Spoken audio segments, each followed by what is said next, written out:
Welcome to the Pulse with Peter B. I'm your host, Peter Biancamano, and this is a Pulse special. It is the great debate, left versus right. And we want to welcome you to Willie McBride's here in beautiful Hoboken, New Jersey, where we have a pretty good crowd here tonight. Can I get a round of applause from the crowd? Thank you. As you can hear. And tonight's debaters, as we've been previewing in the show, on the right side, we have an elected New Jersey GOP state committeeman representing Hudson County. He is the founding member of the Hudson County Regional Jewish Council, founding member of the Hudson County Young Republicans, which was rechartered in 2015. Matt, that was for you. A columnist for the Jewish Standard, a contributor to chickpeajc.com, and is an essayist who has been published, in over 20 news sites and papers on Jewish and political topics, and that's Mr. Joshua Sotomayor Einstein. Representing the left tonight, he is a distinguished professor at the University of Texas, Austin, and former Hoboken School Board Assistant to the Superintendent. He splits his time between Hoboken and Texas and has received more than $17 million in grants from the National Science Foundation, the Department of Education, and the McDonald Foundation for Cognitive Studies, and has been published in 50 peer-reviewed journal articles, as well as papers and websites. He's also a proud product of the Hoboken Public Schools, where he attended, taught, and administered, and that is Dr. Anthony Petrosino. So, as I mentioned to the audience before the show, we're going to have a 1 hour time limit tonight. We're going to do 40 minutes. God, 40 questions, we'll be here all night. 40 minutes of discussing national issues on the economy and taxes, immigration, as well as foreign policy. Each debater tonight will have 3 minutes to respond to each question.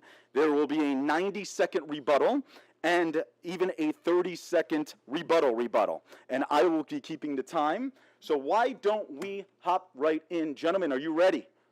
Ready. All right. I'm looking forward to a good debate. There you go. There's a little bit of shake of the hands. I like that. We're going to start with the economy and taxes. And Dr. Petrosino, you won the coin toss earlier and somehow still are receiving the first question. I guess Josh made the rules, correct? Well, it's his choice. He wanted My to choice. Yes. Okay, fair enough. So, economy and taxes. And why don't we discuss income inequality? The level of inequality in the United States now rivals countries like Pakistan and the Ivory Coast. This inequality crushes economic mobility for America's shrinking middle class and its growing number of working poor. How can President Trump and Governor Murphy's administration bolster the lower and middle classes and reduce the growth of inequality aside from increasing some tax rates on the richest of Americans at the state and national level? 3 minutes on the clock, Dr. P, you're up. So I guess the way I would start framing this question is that I don't believe it's a problem that could be solved within one administration. We didn't get into this problem with one administration. This issue began arguably probably in the early 1980s with a couple of events that occurred. You had the decoupling of productivity with wages.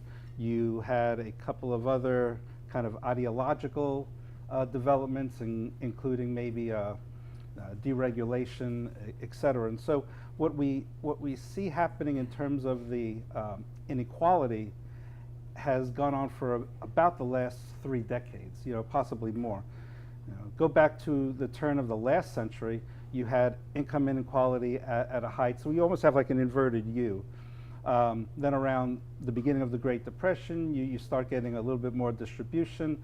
That kind of maxes out sometime during the 50s and 60s in the post-war economy. And then again, like I said, around 1980 or so, you start seeing the inequality building up again through, sorry to say, but through procedures like taxation and deregulation, et cetera. So that has produced a situation now where we have essentially an oligarchy. This is not necessarily my terminology. This is done by a Princeton University study that kind of showed the real disparity in economic equity in America.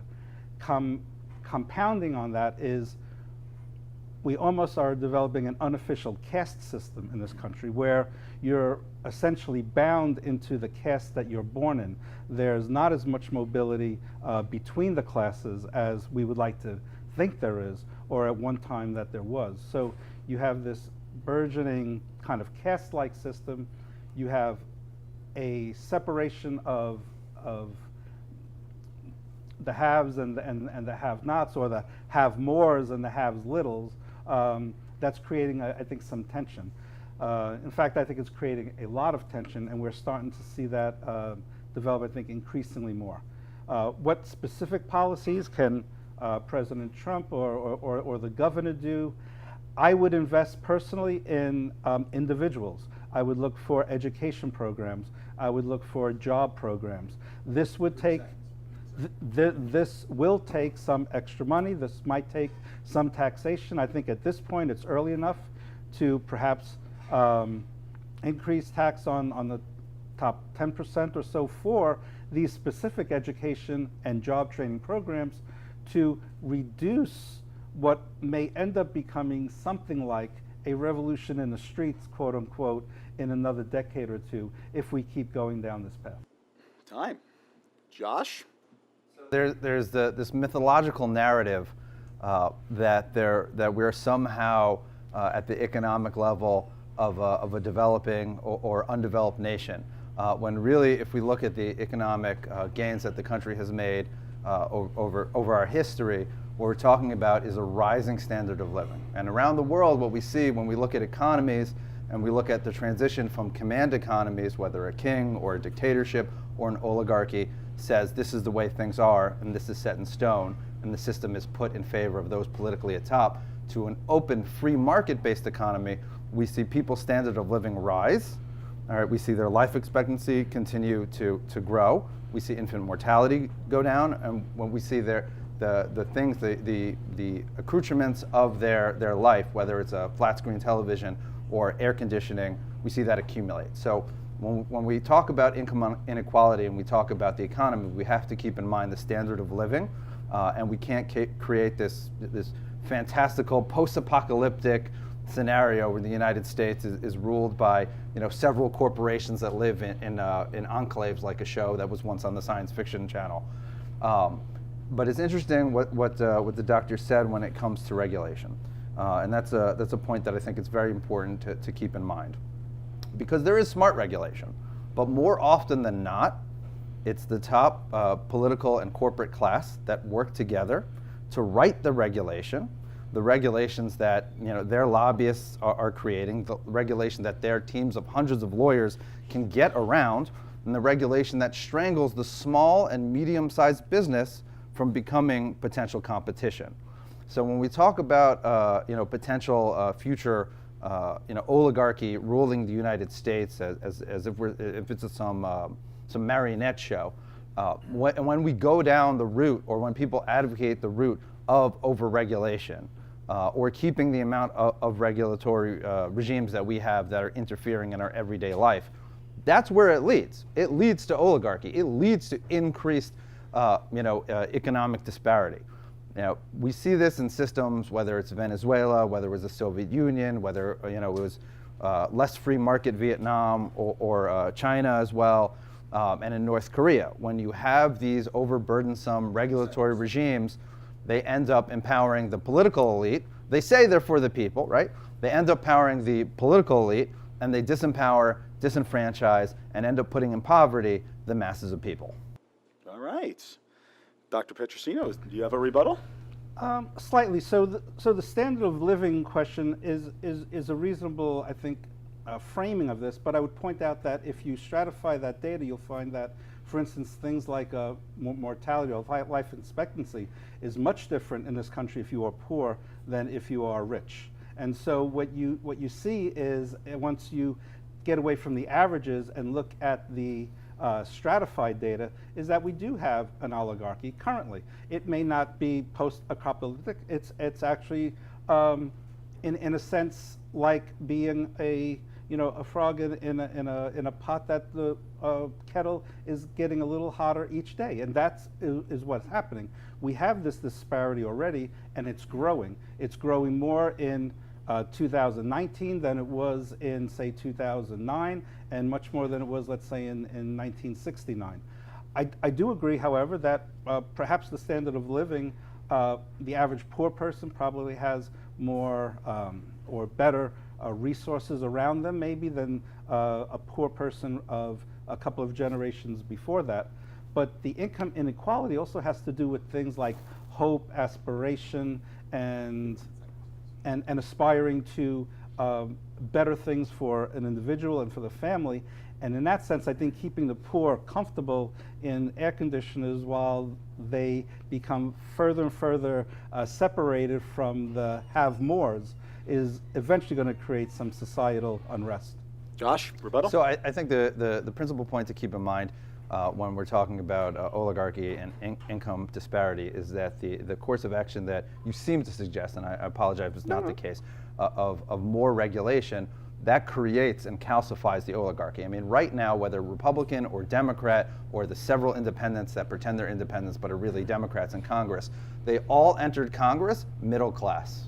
All right, they all entered on normal salaries, maybe some in the six-figure range, and their bank accounts are now in the millions of dollars. And that's because they work with the corporate class that doesn't want competition to create regulations that stop any potential competition. But going back to something you talked about, income mobility. In 2013, the Brookings Institute, a liberal think tank, published a study that showed that there's three things people from the lower economic strata need to do to increase their likelihood, to create a likelihood 75% or more of entering the middle class. And that was graduate high school, maintain any sort of job full-time, even if it was minimum wage, and wait till after marriage to have children. Those three things are pretty simple, and obviously the middle class is the middle section of the economic hierarchy, so it's not the entire spectrum. But another fact that is pertinent is that within 3 generations, inherited wealth, the person that's 3 generations away from the person that made the wealth, usually ends up going down the economic ladder, because unearned money, just like people are frivolous with tax dollars, people are frivolous with that as well. Rebuttal, Dr. Petrosino? Josh, 30 more seconds if you want to finish your statement. I think we got to disagree some more. Peter Biancamano, your hostess with the mostest from the Pulse with the Peter B. Folks, don't forget to like us on Facebook. Go on Facebook, search for the Pulse with Peter B. Like us, follow us. We're always updating information on there. And also, we have a brand new YouTube channel that you should go on and subscribe, see all of our past episodes, follow us there, and don't forget, we will be back for the Pulse on everything you need to know. 3 minutes on the clock again. Mr. Einstein will have the first crack at this question. Mass transit. More Americans are using mass transit and driving less and less. But the U.S. mass transit system trails those of its peer nations and fails to connect workers who need it most to do their jobs.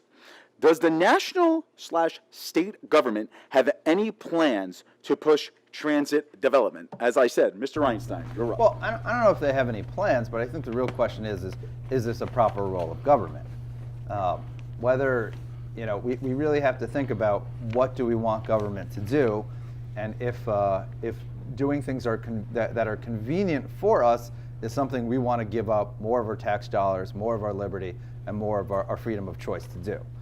So for me, I think it's clearly not within the realm of government to create super mass transit, the grand left-wing sort of what's it called, ideal world where there's these bullet trains all over the United States. I mean, California just nixed its bullet train plan because it was engaging in massive cost overruns, and they already spent billions and billions of dollars in just the beginning of the plan. So I think when you have these sort of grandiose, central planned ideas that seem really good on paper and in theory, it doesn't actually meet the needs of the people and ends up getting bogged down. Now, if you have a private company or a group of citizens that say we want a company to provide this service and they're willing to pay for it, then there's an economic incentive and it makes sense for the government, sorry, not the government, then it makes sense for a service provider to provide that service. I mean, we see that when we look at Megabus and Bolt Bus. There were people that wanted to be able to schlep between New York and DC or elsewhere. That's the one that I've done the most, and didn't feel like paying for a flight, and didn't mind sleeping for a little bit on the bus. I've taken the Megabus. There was a demand there, so companies step forward to offer a supply. And when we look at countries that, for example, Japan, that have a bullet train, they also have a regime legally in terms of their zoning, which is much easier to deal with than any sort of mix match hodgepodge regime that we have in the United States, where every city is doing a different rule and making it hard to do this and to do that.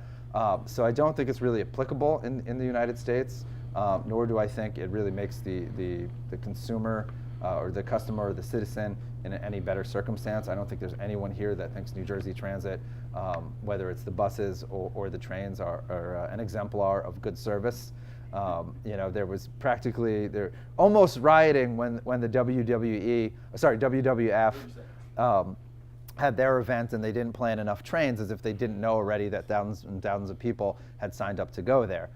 So I think if you want more massive government failure, yeah, expand mass transit. Dr. Petrosino, you're up. I think, as I was thinking about this question, so there's the issue of alternative transportation or mass transportation, right? If we're thinking of mass transportation, airports are certainly subsidized by the government. We have no problem necessarily doing that. We have a train system that to some degree is subsidized. I'm not necessarily a person who believes that the government is totally inefficient and incapable of doing anything, and I don't necessarily fully embrace the private sector as being an entity that does things without its own issues and problems. What I would say in terms of mass transit, it's where I see the government coming into play is I would support things like Amtrak more, try to get people onto the trains a little bit more than that. What I see, though, going forward in terms of transportation is that I think the whole transportation is fundamentally going to change into more micro transit than mass transit. And I think what we're going to see is more kind of individual and point-to-point service. It's not going in the realm of, let's say, big planes or trains going over vast distances. It's going to be more point-to-point in terms of getting people around local areas. So for instance, I've got a couple of notes here. The next thing is basically small, which is going to be micro-mobility. Micro-mobility, or devices that transport one or two people, will gain traction in big urban centers and become not only a viable but also a preferable solution to the first and last time a challenge mass transit has been facing for quite a while. I agree that because of real estate, property, it's very, very difficult to do any new mass transit projects. So what I see occurring, I think, is a fundamental rethinking of the way people basically move from point A to point B. And mass transit might not necessarily be the place. Does that mean government does not have a role? I would say government has a very important role in maybe facilitating some of these private government partnerships that we'll be developing. We're seeing a little bit of that here in town recently with the scooter type of thing, but I think we're going to see more productive partnerships going down the road. I know in Texas there's been a number of large private government roads built in the last 10, 15 years that are having a very amount of success. So I probably differ a little bit from my colleague to my right here in the sense that I see partnerships developing, not the total separation of government from private sector for mass transit. Mr. Einstein, rebuttal. So I think from now on we have to disagree more, for sure. But also I'd just like to say, in the main, while I do agree with a lot of what you said, and I'm definitely 100% in favor of partnerships that gets corporate government private partnerships that gets the government to do less of something it's already doing into more capable private hands. It's 100% okay with me. I think there's a danger, going back to what you were saying when you were talking about an economic oligarchy, there's a danger though that if in new industries that the government has no record of being in, the government is picking winners and losers. We all remember the horrible bank bailouts that were really just a corporate giveaway. There weren't bailouts for the normal person, the average person, but there were for big auto and the big banks. And we don't want to have a system where the top economic class gets to be covered by the sort of shadowy, unofficially named government insurance, and so they can take chances essentially backed by our money. That's problematic. That's the danger when it comes to expanding government into any sort of field, whether it was big auto or the big banks, or potentially bullet trains all across the country, or even on the smaller scale in town when it comes to the government or local government sort of encouraging people to use electric scooters or not use electric scooters. Let people make the decision themselves. Time. Dr. Petrosino? I think it's fine to let people make decisions for themselves. I think it might be a little, unnecessary to say naive, but when we look at these other systems that are in place, certainly the automobile system really has been subsidized greatly by the government. Gasoline is subsidized greatly by the government. We need to think of ways to support alternative forms of transportation, alternative fuels, alternative ways of getting to point A to point B, and I think government has actually a fairly strong role in that. One of my favorite government programs actually that I think transformed America the way we know it was during the 50s with Eisenhower and the interstate system, the interstate road system. I mean, that connected rural areas with metropolitan areas. You could go cross country without hitting a light.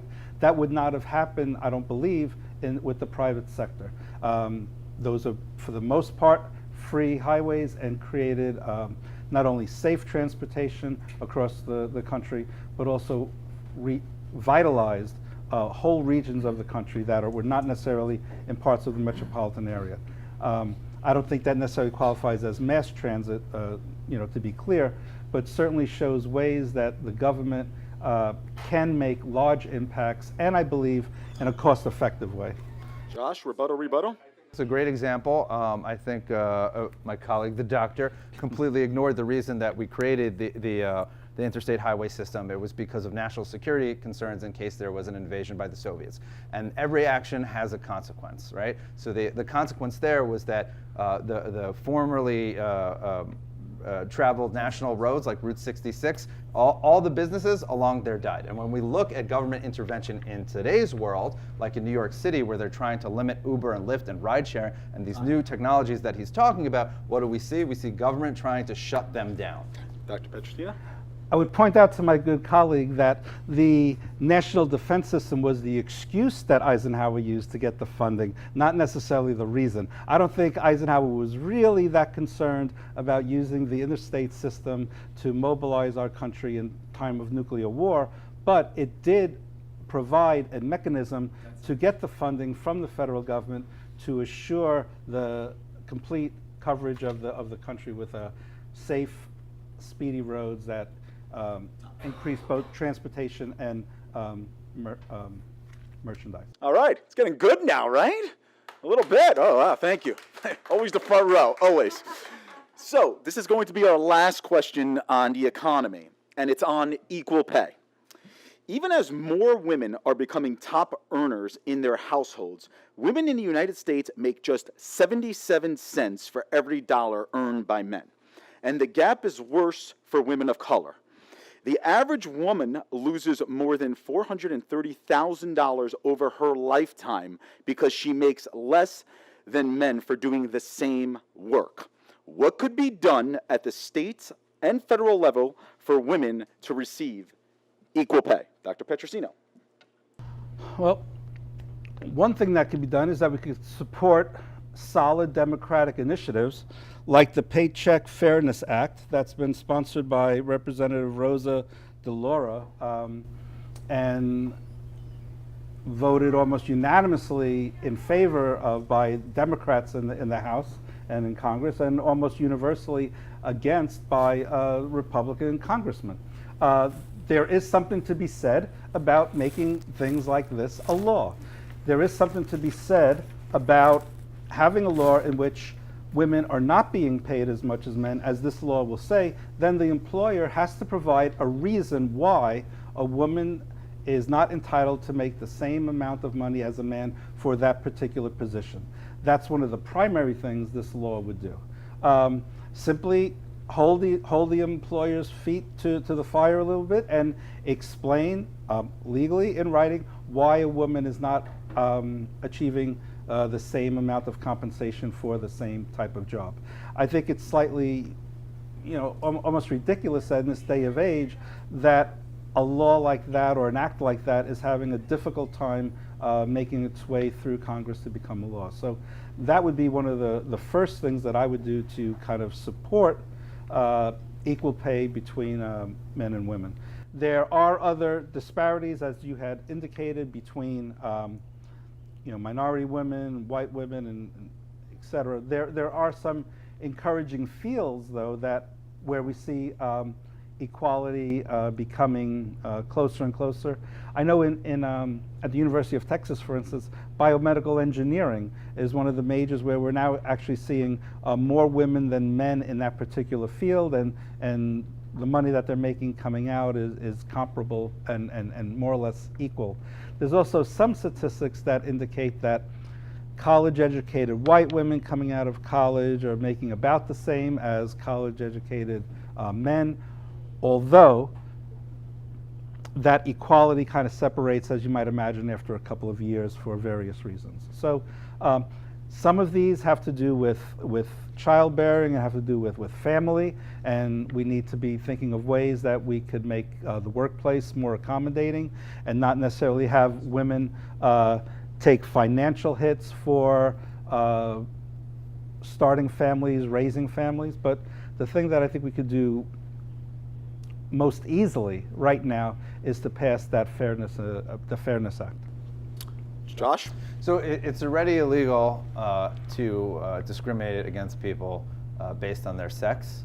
I don't think we need another law. We have too many laws to begin with. When it comes to the alleged gap of 77 cents to the dollar, it's another misnomer. Obviously, there's still sexism in the world. We're not gonna. We can try to ameliorate that, and we should try to address that. Obviously, we're never going to get everyone over their bigotries, but the reality is that when we look at the numbers and we count for some of the issues that he talked about, when we take account the women in the fields that they're in versus the men that we're in, when we take into account that women have a higher tendency to drop out of the workforce for at least a number of years to take care of children, the gap that we actually see is 91 cents to the dollar.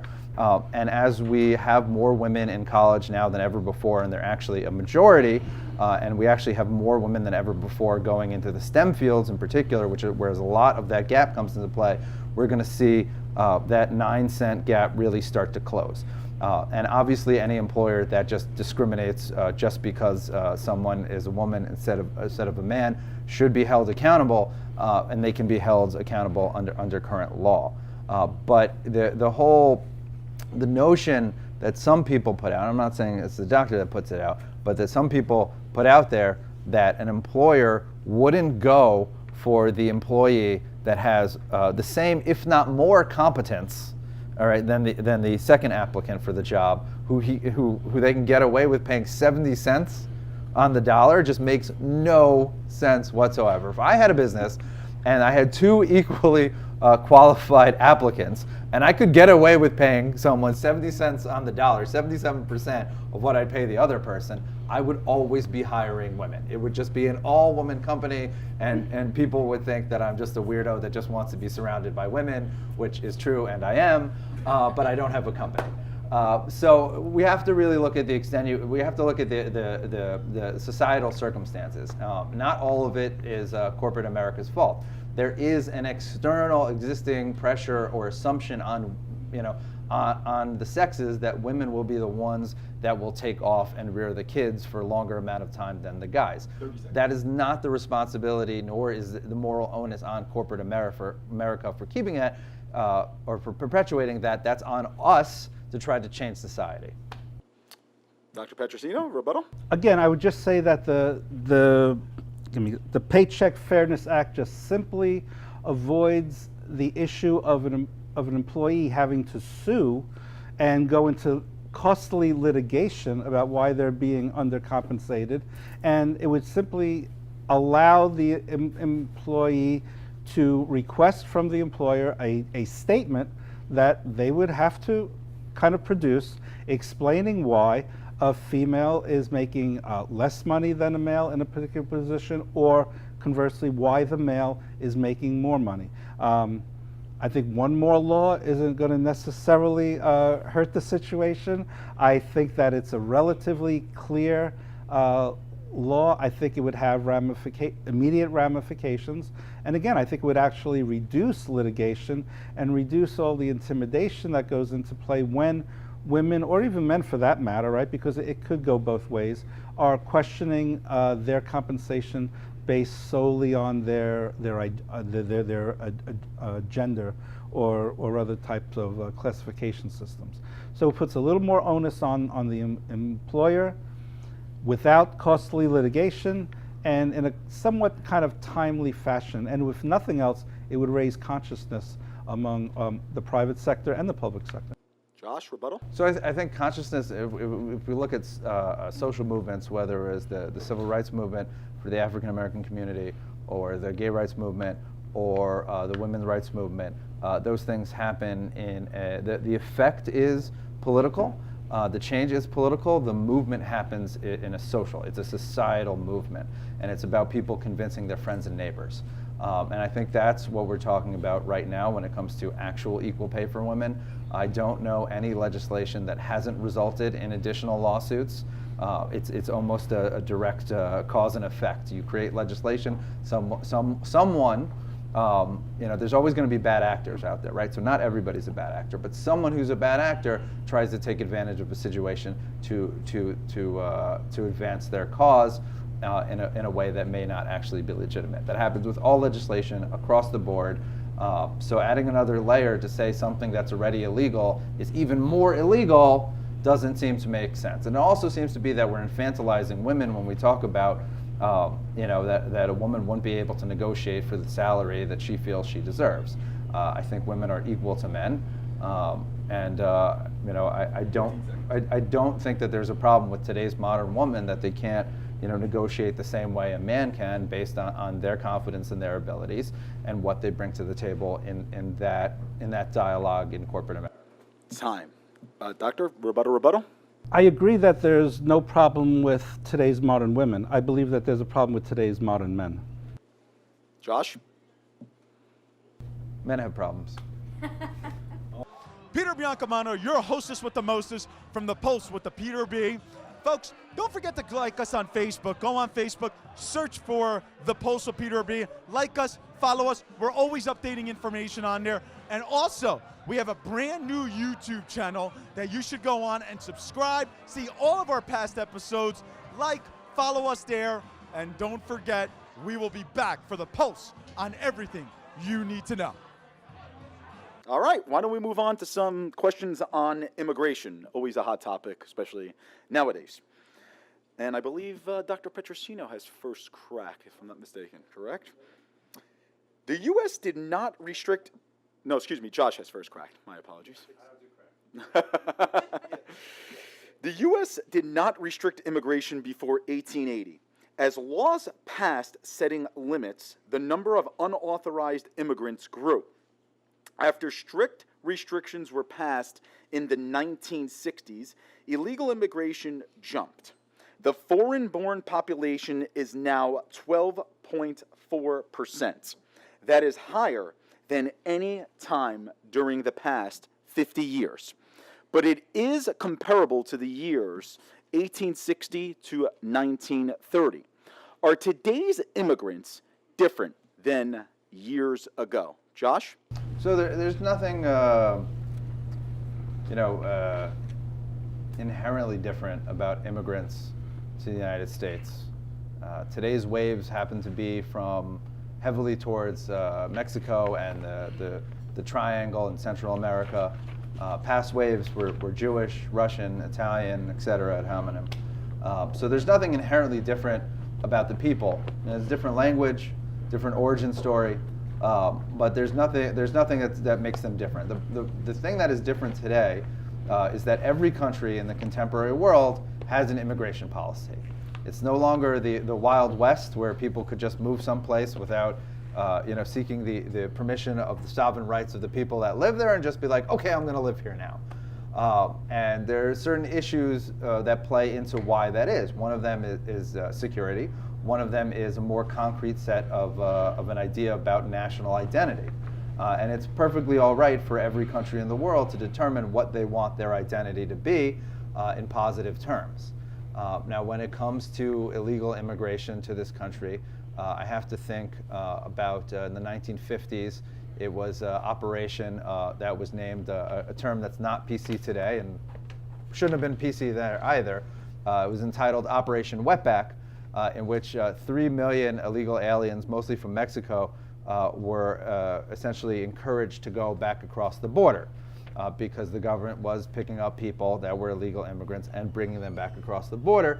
Over 2 out of the 3 million went of their own volition, knowing that the government was actually enforcing immigration law and saying you can't be here, all right, unless you come here legally.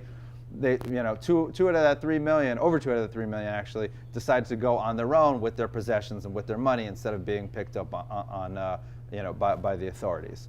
And I also think when I think of illegal immigration, I think of the great Mexican-American civil rights leader Guevara, who he started out in the union organizations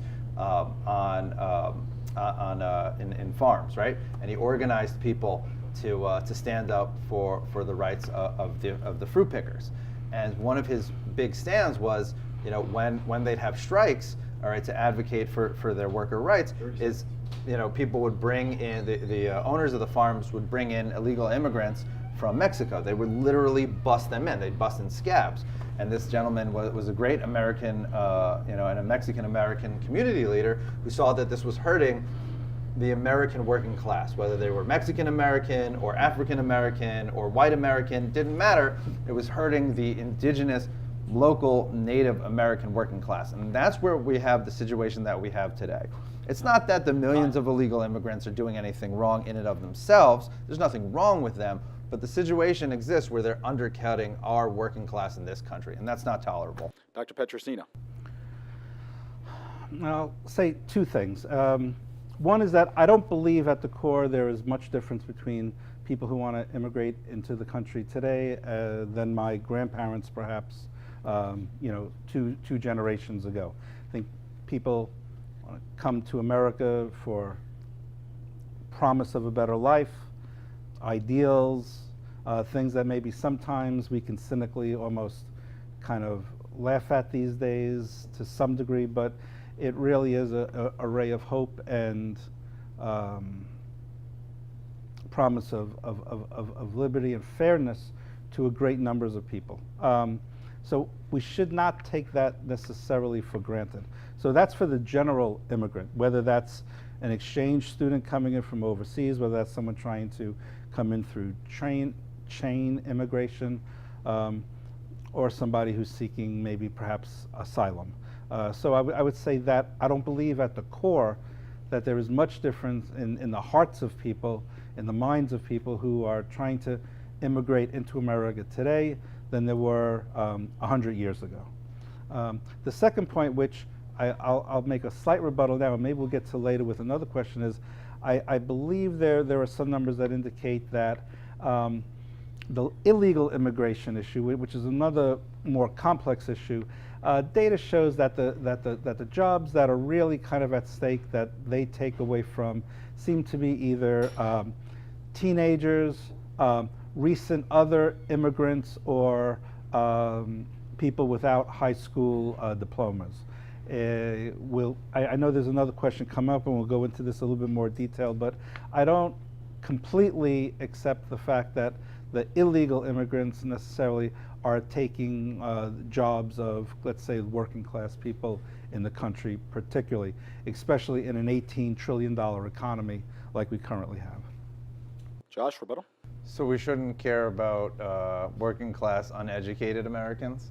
We should put the priority of being the safety net for the rest of the world above, the economic needs of our native-born, uneducated portion of the working class that has less education. I think it's the height of pretension to say, well, we don't have to worry about illegal immigration because they're taking the jobs of those who are uneducated. No. It was about 15 years ago. I was neighbors with an ex-con who was a wonderful person, and he had a small house painting contracting company. And before that, I was on my journey to conservatism, but I wasn't quite there yet. And I had no problem with illegal immigration as a concept. I didn't think it hurt anybody. And I went on a couple of jobs with him, and he had Hispanics and blacks and whites under him, all who were here legally, all who were most who were citizens, one or two were on their green cards. And I also went to bid on jobs with him just to see how the process went. We were friends. We would hang out. And I saw firsthand, and he also told me about it, how there were certain contracting companies that weren't paying workman's comp, that weren't paying minimum wage, that were hiring illegal aliens, and they were able to undercut him on the bids. And this hurts the mass of Americans who maybe, you have some disdain for, that are uneducated, but regardless of whether or not they're educated, I don't have disdain for them. They're Americans. I prioritize them first. Dr. Petrosino, I'm sure. I would point to Mr. Einstein that perhaps he should look at his private sector employers who were employing these people without the proper documentation, who were really undercutting the workers, the educated workers or the non-educated workers. The wonderful private sector that's going to make America great again, who is willing to hire anyone at a lower rate without the proper paperwork, without the proper Social Security numbers, willing to do it for making a profit. And he wants us to totally hug these people and thank them for every good thing that they're going to do for us for the rest of our lives. So, but rather than do that, he would like to kind of go against the illegal immigrant maybe who is willing to work for a lower wage, and I understand the whole issue. I've come from a union family, but where the punishments should be, and it might actually be a new law, is that if you hire these people, then maybe you're the one who gets deported, or you're the one who goes to jail, or you're the one who loses your citizenship. And this could be wonderful incentive for the great private sector that is going to lead us out of this kind of current condition that we're in. Josh, rebuttal? I could not agree more. Anyone that wants to, you can read my speech that I have for when I meet baby leftists this Thursday who want to be exposed to a Republican on immigration. It my little speech to them includes the fact that we need to enforce and make penalties for employers that willingly, knowingly, and hire illegal immigrants. That is something that whether it's Democrats or Republicans, the mass of both parties have ignored. However, when we have the current administration, Trump has proposed reform after reform, compromise after compromise, including enforcement and even including amnesty for certain illegal aliens. And guess what? The Democrats have rejected it time after time. Dr. Petrosino, rebuttal. I think amnesty is an issue that I think really deserves a little bit more attention than it's getting. I think that we saw past presidents, whether it was Reagan or Bush or Carter, do amnesty programs. There's probably, and I'm not necessarily anti-Trump on all the issues that was doing with immigration. I think that we could do it though with a little bit more compassion and a little bit more of a heart, and figure out a little bit more humanistic way of dealing with the current mania that is being produced. Moving on immigration. Nearly half of all immigrants now living in the U.S. entered legally with border crossing cards and on visitor and student visas, then overstayed their allowed time. The U.S. does not allow people from many countries a legal pathway to enter and stay permanently unless they have an immediate family member or employer to sponsor them. Why don't immigrants come here legally, Dr. Petrosino? This question actually kind of challenged me a little bit in thinking about it. And what I came up with, and I'm not sure whether my colleague will agree, is perhaps it is a little too complex right now. Perhaps the issues about how you immigrate into this country are more complex than they need to be. Perhaps I try to, kind of get my head around the issues, and I found them a little bit kind of taxing to figure out all the different ways that a person can enter the country legally. So perhaps simplifying the rules a little bit more, making pathways for if you've established yourself in the country as a visitor, and we can debate this kind of bipartisanly, a certain amount of years, a productive citizen, pay your taxes, etc. There should be a pathway to citizenship. That pathway should not be necessarily, I don't believe, dependent on the administration or the current political climate. It should be codified, I think, to a large degree. That being said, this is for people who kind of enter the country legally, and there should be more delineated and clear pathways toward citizenship. Mr. Einstein. So I think from the top to the bottom, our immigration program or system is a de facto lack of immigration system or program. I have known people, I've been friends with people that have come to the country on a legal visa, a student visa, and then violated the terms of that visa. I have known people, and one of my roommates is on a work visa from another country to here.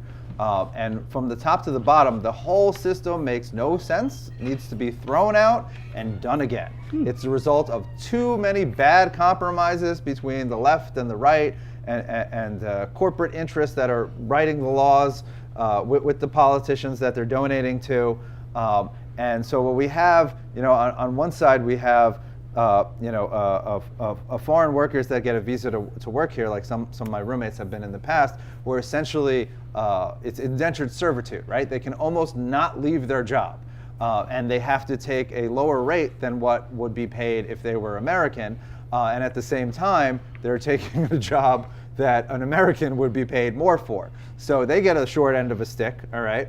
And the American worker with the same qualifications, even if they're female or male, gets also a short end of the stick. The only person that wins is the big business that helped write the regulation in the first place. So from the top to the bottom, our immigration system makes no sense whatsoever.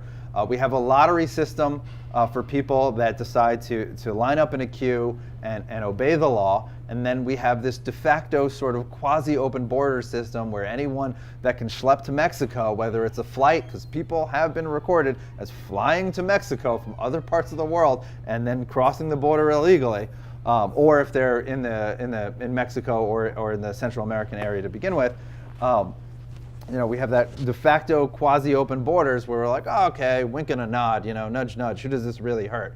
And at the end of the day, it hurts all of us because it undermines the economic equality, that we should strive for in our country. It hurts the American working poor because that's what illegal immigration ends up doing, and it hurts the idea that we're unified because a lot of over the years rather.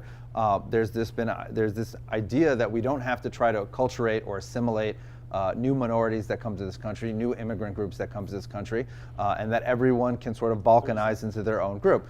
These are all systemic problems if you're trying to run a country and you want to continue as a country, and that's why the entire system needs to be reformed from the top to the bottom. Dr. Petrosino, rebuttal. Not to be totally politically correct, but I would point out that we have a southern border as well as a northern border, and there's a growing number of people coming in through the northern border as well, and so we need to be kind of at least aware that these issues of how people are coming into the country illegally might actually be kind of like a polar, literally. The other thing, kind of like anecdotal, but talking about the need for consistency, the Dreamers Act, for instance. I teach students who are dreamers at the University of Texas. There are unofficial kind of networks among the students that if they see ICE agents around campus, they get on their text, they text each other, and they don't come to class that day because they're not completely sure whether they are going to be picked up and necessarily deported. This is the type of kind of environment that some of our some of the people that I think we hold dear and cherish are dealing with on a daily basis in a very kind of real sense. I don't have necessarily a quick answer to that, but I do agree that there's a common core here between Mr. Einstein and myself in that I do believe that there needs to be greater clarity in the law. I think there needs to be perhaps greater simplicity to it, and we need to figure out ways to simplify the immigration laws to... Time. Josh? Systemic reform has been proposed by the Trump administration and Republicans over and over again, and the Democrats have said no every time. And the idea that our immigration and customs enforcement or even that our border patrol is trolling for illegal immigrants rather than prioritizing, because there is such a flood of every type of illegal immigrant. But they're prioritizing for those who might be violent criminals. That's the reality. They're not hunting students. In fact, as a result of the ridiculous sanctuary city policies that we have in the state of New Jersey and in Jersey City, just several weeks ago, it was in the local news, a person was murdered and raped and left in a lake by someone that was twice deported. All right, we have no system of border enforcement, of immigration control, or of tracking people that are guests in our country. And this is something that the Trump administration has pushed for, that in the past Democrats themselves has pushed for, but because President Trump is pushing for it, they're against it. And that sort of ridiculous partisan politics, as unfortunately usual in this day and age, needs to go by the wayside because it hurts the legal immigrant, it hurts the illegal immigrant because most of them are not criminals, but the criminals amongst them, get to prey on them as well, and it hurts America as a country. Dr. Petrosino, rebuttal? People may not be, ICE agents might not be hunting, but there are people who do feel like they are being hunted, and I think that is something that we have to be aware of.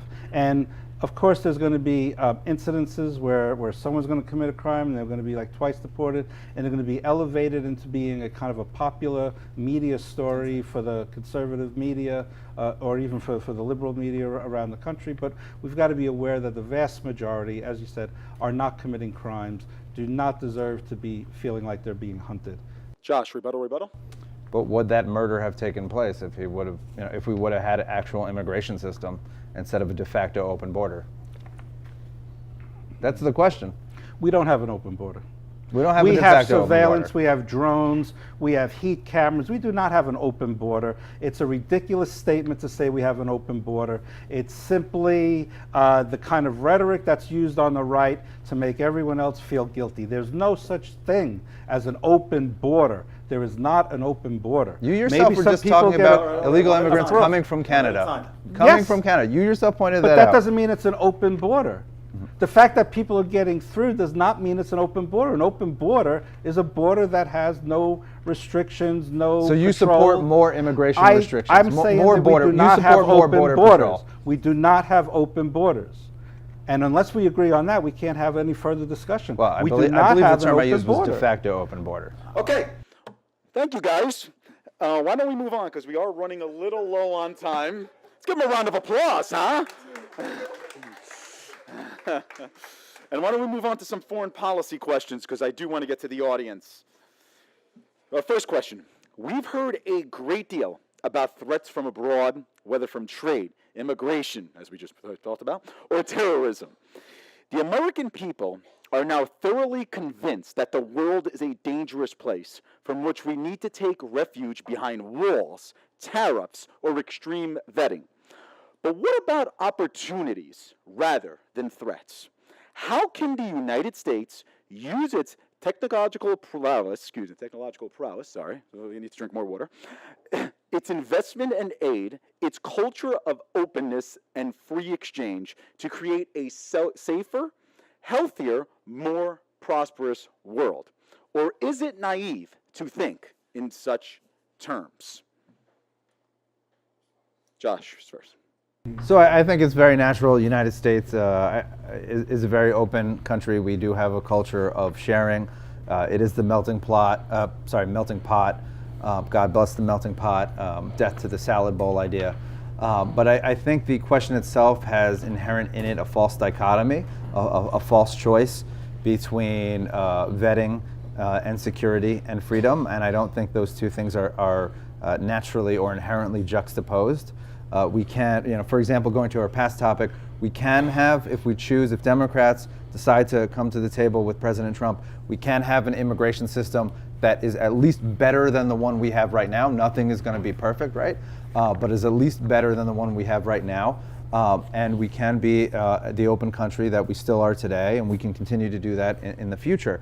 It's really not a question of whether things are threats. Everyone knows the world is a threatening place. I mean, there's too many countries with nuclear ability. There's too many countries that are led by, quite frankly, Looney Tunes, who have some sort of messianic or quasi-messianic vision about controlling more of the world than they do right now. So obviously the world is a threatening place, but it also provides a lot of opportunities. And in order for there to be an opportunity in the world for the idea of America, that we are all endowed by our Creator with certain inalienable rights, if we want to advance that those rights don't just evaporate on the other side of that magical line or mythological line that we call a border, it's a question of how do we do so. And I think with new technology, we can do that. With old technology, we have been doing that during World War II. There was Radio Free Europe, and we need to advance those sorts of methodologies around the world. We do to a certain degree, but also we need to be assertive as a country. And that's something that President Trump has excelled at. He's told both our friends, our frenemies, and our enemies, this is where we stand, this is what we need you to do. If you don't do this, there will be consequences, and the consequences might be a plethora of responses. For example, to NATO and our European frenemies, he said both on the trade, there's a trade imbalance. You haven't been fair in regard to us. We've allowed you more access to our markets than vice versa. We're going to start tariffing your imports if you don't ease up. He's done the same thing to China. When it comes to Europe as NATO, he said you guys need to pony up some more money, and they've started to pony up some more money because we've been subsidizing their defense. And American leftists always like to point out all these different social programs done by many of the Western and Central European countries, but what they don't like to talk about is the reason that they can afford to do them is because we've been paying for their defense. If someone was coming to pay for our defense, we could pay for a lot of stuff too. Dr. Petrosino. Well, just to the final point there, remember, after World War II, we limited the defense, for instance, that Japan would have, right, to something like 1 or 2% of its gross national product could be put into the military. So some of these are inherited in a post-World War II world that we purposely limited the buildup of various armies with varying countries. But this question made me think more of what is America's role in general? Maybe not necessarily in Trump's America or America 2019, but bigger. A quote kind of came to my mind.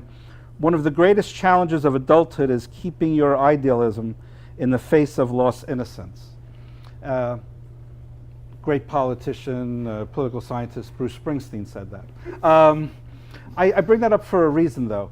It very well might be that America now is in its adulthood as a country.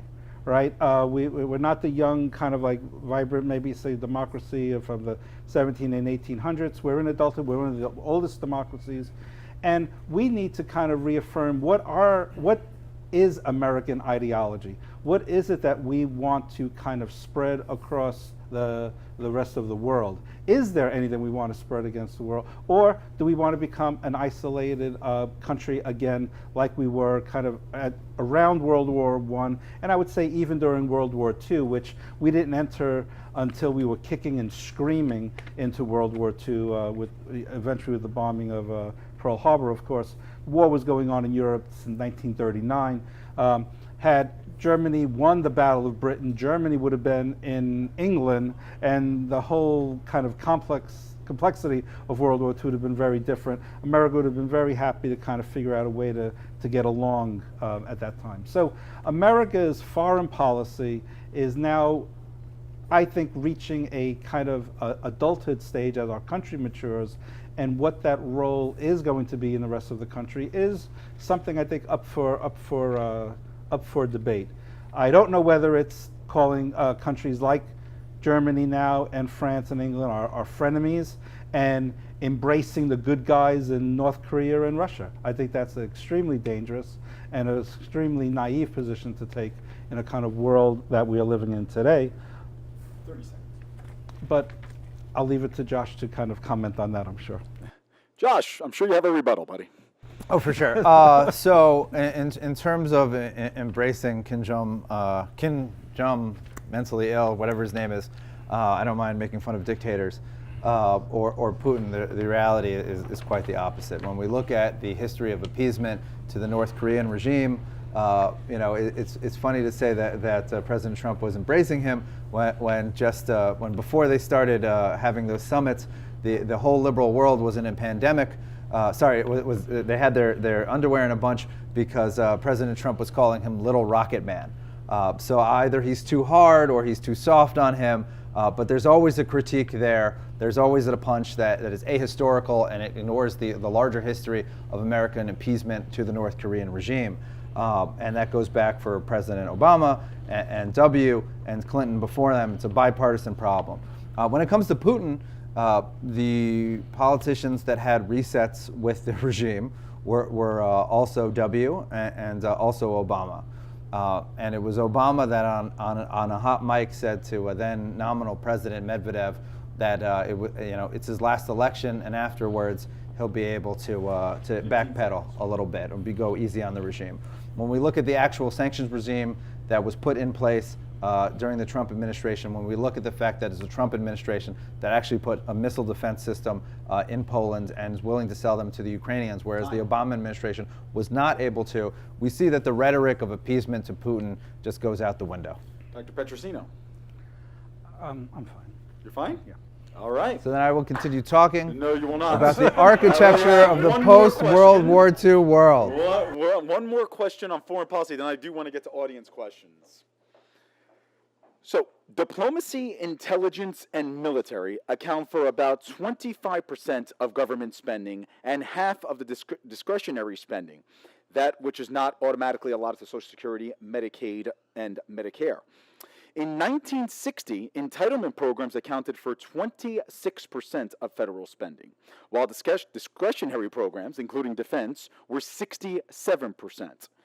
Currently, entitlements consume 60% of federal spending, a reversal of the proportions.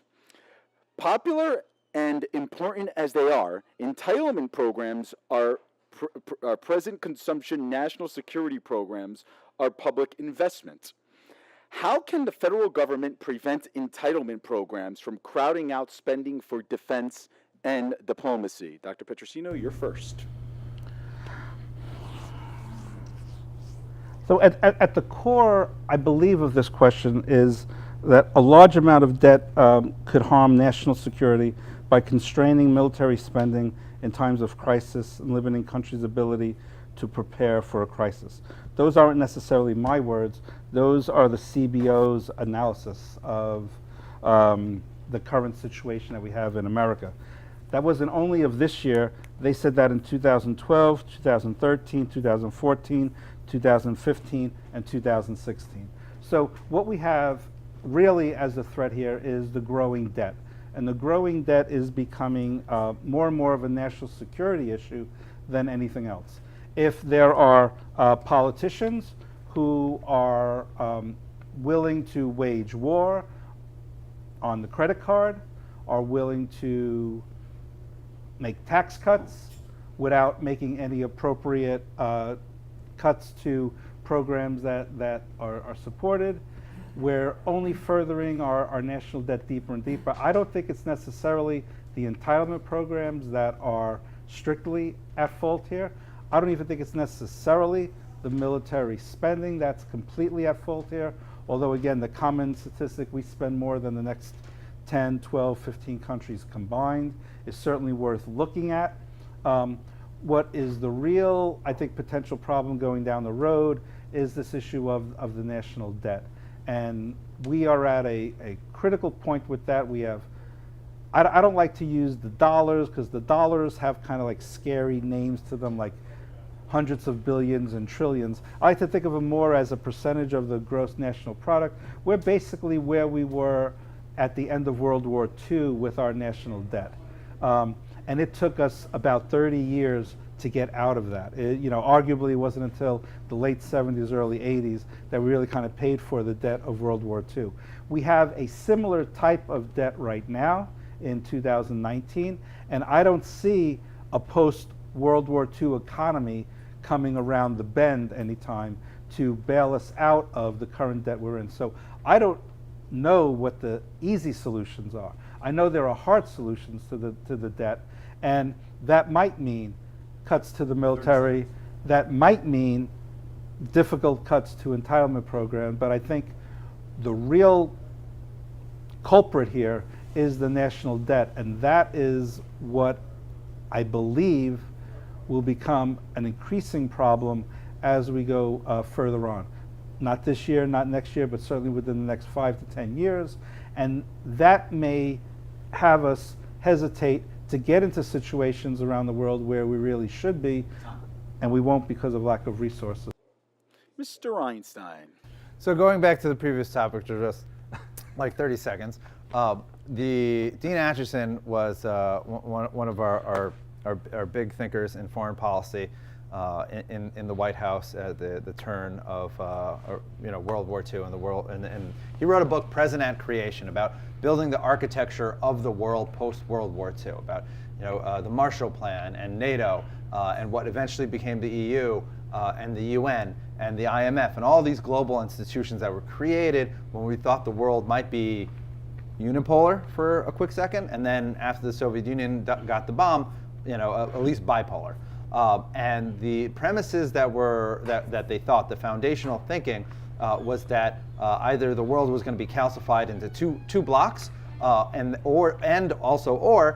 that there would be the onward march of free government, of democratic government, along with free markets. And we've seen that those suppositions just aren't true. So when we think about the world and the United States' place in it, and we have certain people, particularly on the left, but also on the right, who are just wedded to these global institutions which are outdated and irrelevant, it does not help facilitate either American interests or American values. Now, when it comes to spending and when it comes to the economics, the reality is as the doctor at least implied, we are spending way too much on our military. We have 40,000 troops in Germany. We used to have 80,000.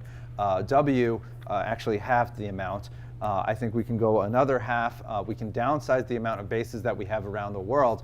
But fundamentally, the expense that it is to police the seas and keep trade going from country to country on the oceans is something that is borne by the United States. That is what we're really paying for, a global and intertwined economy when we talk about military spending.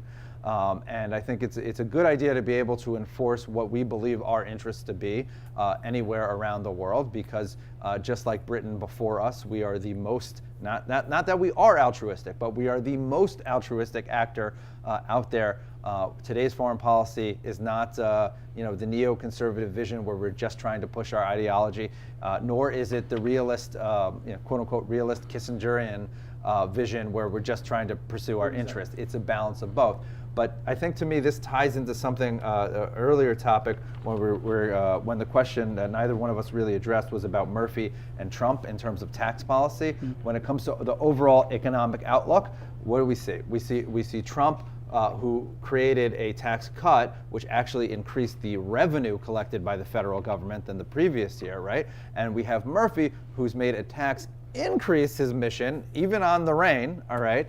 and who's actually seen a decrease in the revenue. So if we want to pursue policies that fix our economy, we need to stop putting it on the back of the everyday American. Petrosino, rebuttal.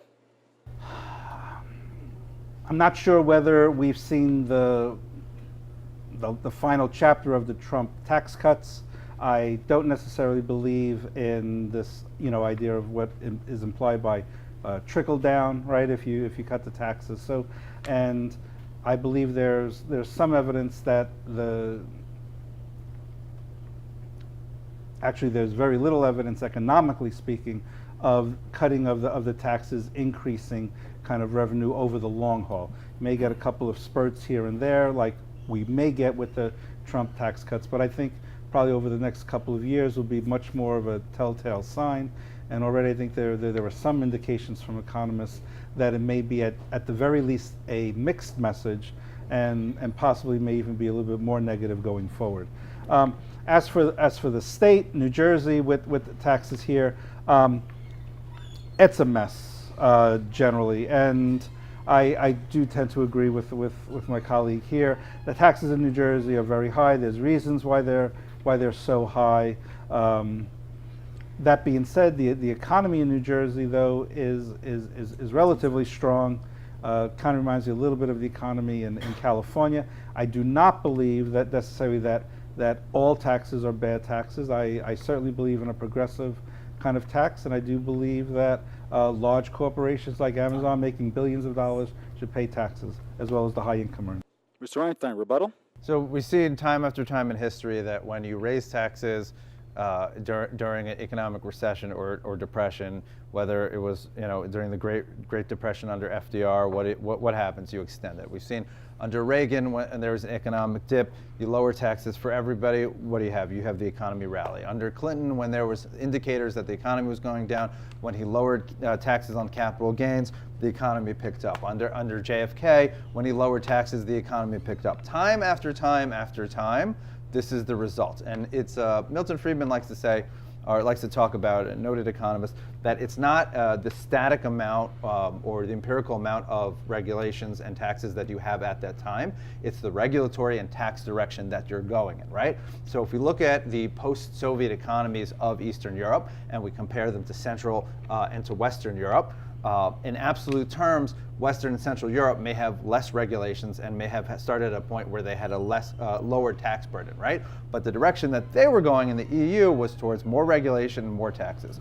The direction that the post-Soviet countries, once the Iron Curtain fell, were going was in the direction of deregulation and less taxes. And if you compare the economies today, Eastern Europe, particularly Poland, is blowing up in a very positive way. And the rest of the EU countries are sort of kind of slugging along. Definitely without Germany, they would be, more in the Southern European basket. Dr. Petrosino, rebuttal. I would point out, I believe Reagan raised taxes 6 out of the 8 years he was in. That left Bush, first Bush, right, with a very big hole. Remember, no new taxes. He actually did the new taxes. He paid the price for that, right? He lost the presidency, and Bill Clinton enjoyed a very kind of productive 8-year presidency, largely because of the tax increase that the first Bush did. I don't necessarily agree at all with the idea of reducing taxes stimulates the economy.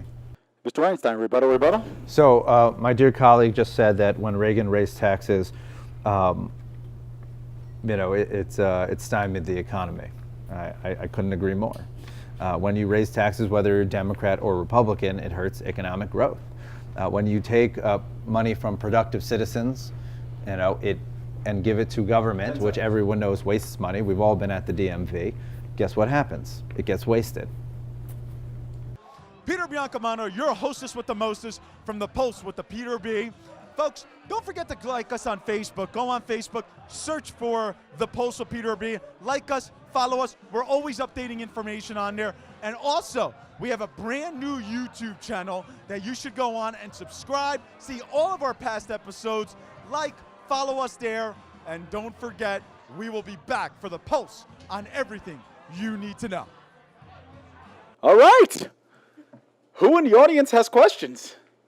Anybody? Oh, we do have one. All right, so we're going to bring, so we want to please keep it on topic, the 3 topics that we spoke about, our national issues. Thank you, sir. Got even a microphone coming to you. Let's give a round of applause to Johnson.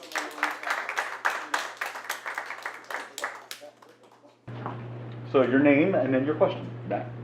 Hi, Matt Garafola. I'm chairman of the Hudson County Young Republicans. I want to thank both of our debaters for being here. Appreciate their time.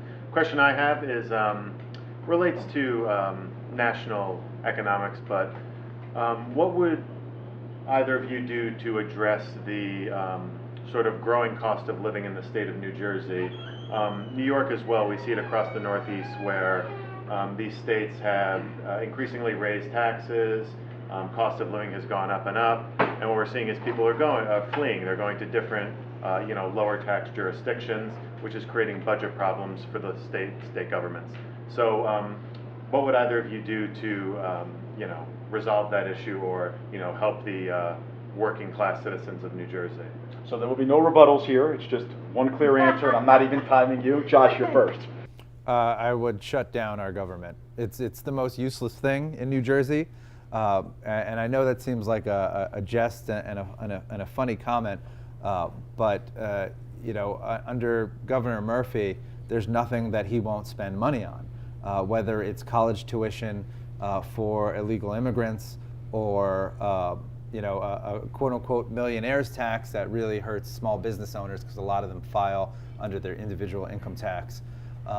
There's nothing, or even the recent legislation allowing municipalities to lobby yet another tax in case it rains really hard, as if the municipalities don't tax people enough through their property taxes. And what we're actually creating here it goes back to our earlier topic of income inequality, because the only people that are going to be able to afford New Jersey are going to be the people like Governor Murphy that are already super wealthy.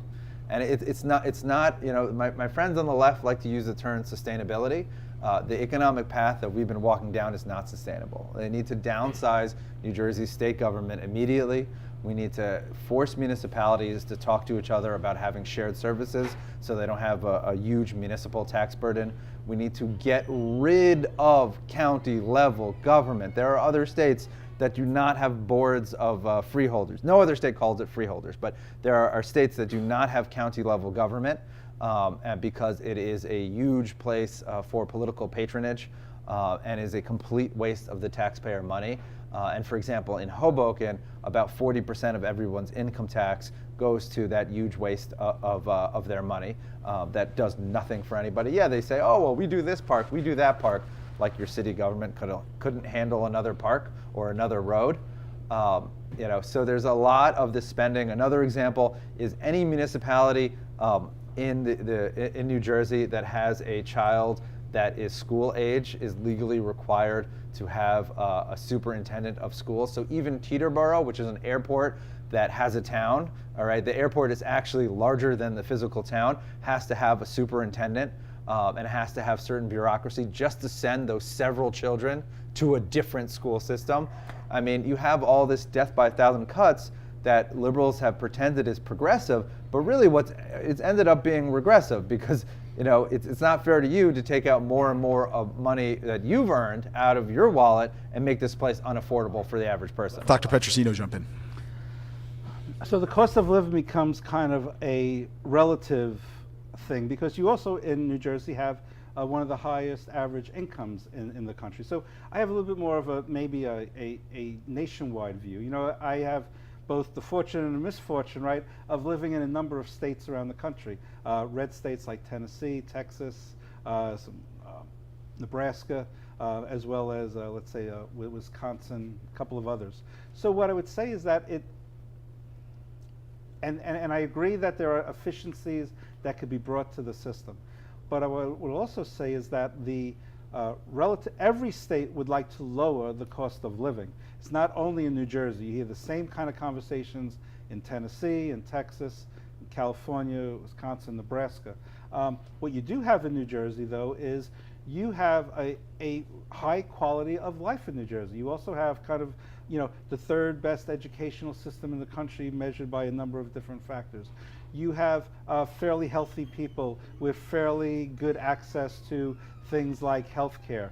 You have a pretty robust kind of housing program. Not that everybody could afford to live exactly where they want to live, but you have things in place like rent control, for instance, or you have policies in place that at least kind of help protect and keep away from like kind of the total rugged individual kind of Republican landscape that maybe some of us might embrace. So things might be better here in New Jersey than you actually think they are, especially when you actually take time to live and not necessarily just visit other states, red states, where you don't see these types of, whether you want to call them parachutes or nets that kind of help people. That being said, I do not disagree that New Jersey is heavy with a number of inefficiencies. It's a relatively small state. Things could be done maybe a little bit more efficiently. I think Governor Christie tried to do that to some degree. I believe some other governors tried it as well, but don't look a gift horse in a mouth. New Jersey is a very good state to live in. It's a high quality of life place, and I believe it's one of the best places to live in the country. Not that it can't be better, but we need to really look at the comparison of average income and quality of life when we think about the cost of living. Because the cost of living is also the cost of good living, good education, good health care, housing, transportation, etc. Thank you much. You're good with any other questions? Going once, twice. I just made it an auction. All right. So, yes, sir. Come on over. Your name and then your question. Russ Farino, Hoboken born, 1959. Going back to the immigration, and it's almost like a couple of your topics all together tonight. The first one was the immigration. My grandparents came here in 1914, 1916. Ellis Island, true wops. No papers, no nothing. It took them months to get back to Newark, then to Hoboken from Ellis Island. Okay, I look at that, and my grandfather went through hell. My grandmother went through hell. They owned properties in Hoboken. They worked.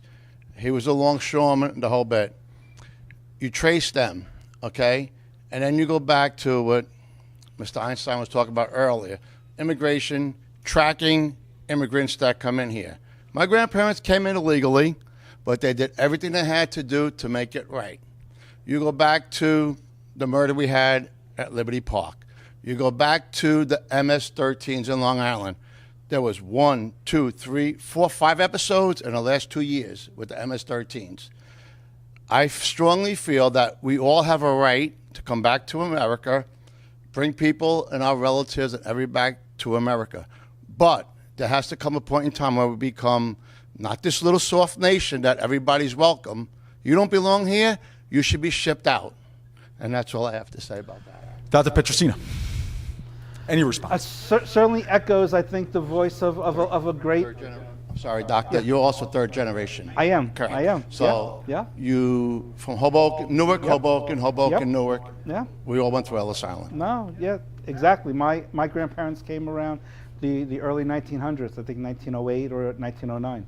Again, I mean, I think this echoes the thoughts of a great many people, and not wrong at all, right? We certainly don't want to see bad agents necessarily coming into our country. We certainly need to have some vetting going on. I don't necessarily believe that we have open borders, but that does not mean that unintended people kind of get in periodically and maybe almost regularly for various reasons. Whether escaping atrocities in Central America or simply wanting to, pursue some nefarious goals in America. That being said, I do have a great deal of faith in our, kind of municipal police, our state police, our FBI. I believe our Border Patrol. I don't believe we're sleeping on this issue. I believe we're very aware of it, and I believe that there are policies in place that have tried to curb this. I believe it was going on during the Obama administration. I think it certainly has become more headline news under the current administration. but I just got to feel that law enforcement, whether at the federal level, state level, local level, are well aware of these issues, and while sometimes very bad things happen to some very good people, that we have the right people in place to kind of at least minimize this. So I think it's interesting if we contrast the two questions with my colleague, the doctor's response. When it came to the question raised by Matt of people within the country that are migrating from states that have big government regulations and that have high taxation, that have never proven ever to be efficient whatsoever, like New Jersey or like California, moving to other places, like Texas, like the other red states that have more pro-job growth policies, that's just ignored.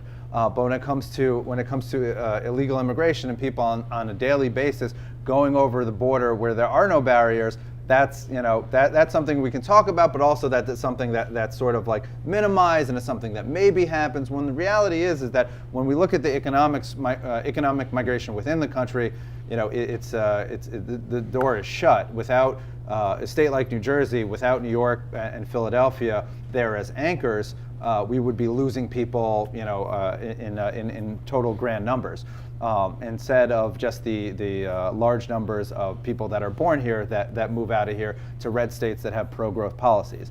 And that's part of what is actually driving the economic migration from south of our border and from visa overstayers is that we do have a growing economy again, and that we have seen an upsurge in immigration, and it's something that we need to control. Whether it was the Italian mob back in the day, or the Jewish mob, or the Russian mob, when people that were immigrants committed crimes, we tried to deport them.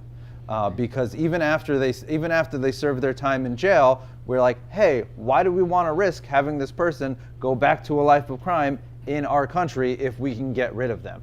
Now, and because of the Democrats' insistence or complete rejection that Trump is actually the president, even though Republicans and President Trump himself has put forward compromise policies where there'd be some sort of amnesty for dreamers, and some sort of green card for people that have been here and can prove that they've been paying taxes to some degree, along with deporting people with a criminal record, along with actually finishing the border wall and the rest of the southern border, along with holding our business leaders accountable if they're knowingly employing illegal immigrants, along with holding illegal immigrants that are engaging in identity theft when they steal someone else's social security number in order to work. That's all been rejected. It's all been proposed by Republicans and President Trump and been rejected out of hand as somehow bigoted and racist, even though our immigrants are not one race, by the Democrats. Okay. That's the problem. It's a systemic issue, and they don't want to deal with it. So I would only point out one thing very quickly. Yeah. I said oh, you're right. No, okay. Well, just very quickly. I mean, we just need to keep in place that there are laws in place, and that part of the issue with the president is when he proposes certain things that are unconstitutional, they get slapped back. That simply has been what has happened. He's proposed things that maybe sound good or appealing to a certain group of people for various reasons, but in the end, they've not gotten slapped back by Democrats, they've gotten slapped back by the courts. And the courts are really the law of the land that, at least ideally, hopefully, were bipartisan. And so not every single thing that he has done has necessarily been attacked by mostly by Democrats. But the courts have responded and have been the entities that have slapped back, not necessarily the Democrats. And I just think that's important to bring up. Well, I think it's important what you just said in the beginning of that statement, that we don't need another law. But because when it came to the idea of sexual equality in the workforce, you were all about. I didn't say we didn't need another law. You said I said there are laws in place. You said we need another law. Another law would not hurt. But when it comes to forcing our immigration and our sovereign rights as a country, as every other country in the world does, that we don't need more laws for. And I think there you have the distinction between the left and the right. Something that is a phantom priority that is being worked out by society, that is not nearly as bad, and something that actually challenges our sovereignty and, as Russ pointed out, the safety and security of Americans and all immigrants. We want to thank you for joining us on this special for the Pulse of Peter B. I'm your host, Peter Biancamano. We want to thank Dr. Anthony Petrosino and Josh Sotomayor-Einstein. And we want to thank the audience here for their attendance. We'll join us next week for a brand new Pulse, and have a great week, everyone.